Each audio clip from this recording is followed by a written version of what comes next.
शेर और मच्छर की कहानी। जंगल के राजा शेर को अपनी शक्ति पर बड़ा घमंड था। वह स्वयं को सबसे शक्तिमान समझता था, इसलिए जंगल के हर जानवरों पर अपनी धौंस जमाता रहता था। जंगल के जानवर भी क्या करते, अपने प्राण सबको प्रिय थे, इसलिए चाह कर भी शेर के सामने नतमस्तक हो जाते। एक दिन दोपहर के समय शेर एक पेड़ के नीचे सो रहा था। वहीं एक मच्छर भिनभिना रहा था, जिससे शेर की नींद में खलल पड़ रहा था। वह एक मच्छर से बोला, अरे मच्छर, देखता नहीं मैं सो रहा हूँ, भाग यहाँ से, नहीं तो मसल कर रख दूंगा। मच्छर बोला, क्षमा करें वनराज, मेरे कारण आपकी नींद में व्यवधान उत्पन्न हुआ, किंतु आप मुझे ये बात नम्रता से भी कह सकते हैं, आखिर मैं भी इस धरती का जीव हूँ। अच्छा, तो तू छोटा सा मच्छर मुझसे जुबान लड़ाएगा, और क्या गलत कहा मैंने? तुम मच्छर हो ही ऐसे कि कोई भी तुम्हें यूं मसल दे। मैं तो ये बार बार कहूँगा, क्या बिगाड़ लोगे तुम मेरा? मच्छर को शेर की बात और व्यवहार बहुत बुरा लगा। वह अपने साथी मच्छरों के पास गया और उन्हें सारी बातें बताई। सभी मच्छरों को शेर की बात चुभ गई। उन्होंने तय किया कि इस संबंध में एक बार सब मिलकर शेर से बात करेंगे।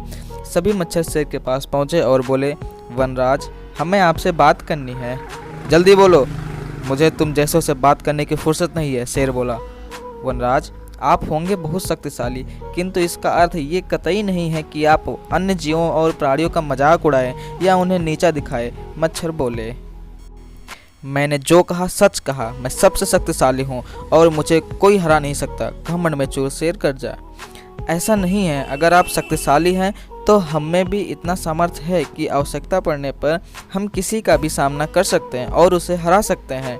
हम आपको भी हरा सकते हैं। मच्छर भी चुप न रहे। यह सुनकर शेर हंसते हुए बोला, तुम लोग मुझे हराओगे? तुम लोगों की इतनी हिम्मत कि मेरे सामने आकर ये बात कहो? मेरी शक्ति का अंदाज़ा नहीं है तुम्हें, अन्यथा ऐसा कभी नहीं कहते। अभी भी समय है, भाग जाओ यहाँ से, नहीं तो कोई नहीं बचेगा। शेर के घमंड ने मच्छरों को क्रुद्ध कर दिया। उन्होंने ठान लिया कि इस शेर को मजा चखाकर ही रहेंगे। वे सारे एकजुट हुए और शेर पर टूट पड़े। वे जगह जगह उसे काटने लगे। वह दर्द से करा उठा। इतने सारे मच्छरों का सामना करना उसके बस से बाहर हो गया।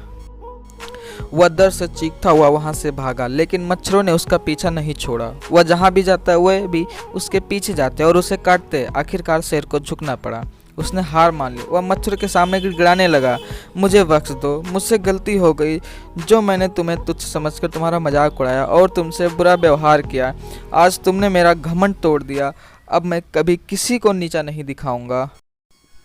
मच्छरों ने शेर को सबक सिखा दिया था, इसलिए उन्होंने उसे काटना बंद कर दिया। वह बोले, घमंडी का घमंड कभी न कभी अवश्य टूटता है। आज तुम्हारा टूटा है, घमंड करना छोड़ दो, अन्यथा एक दिन ये तुम्हें ले डूबेगा। और कभी किसी प्राणी को नीचा मत समझो, हर किसी का अपना सामर्थ्य और शक्ति होती है। शेर तौबा करते हुए वहाँ से भाग गया। तो दोस्तों, इससे हमें क्या शिक्षा मिलती है?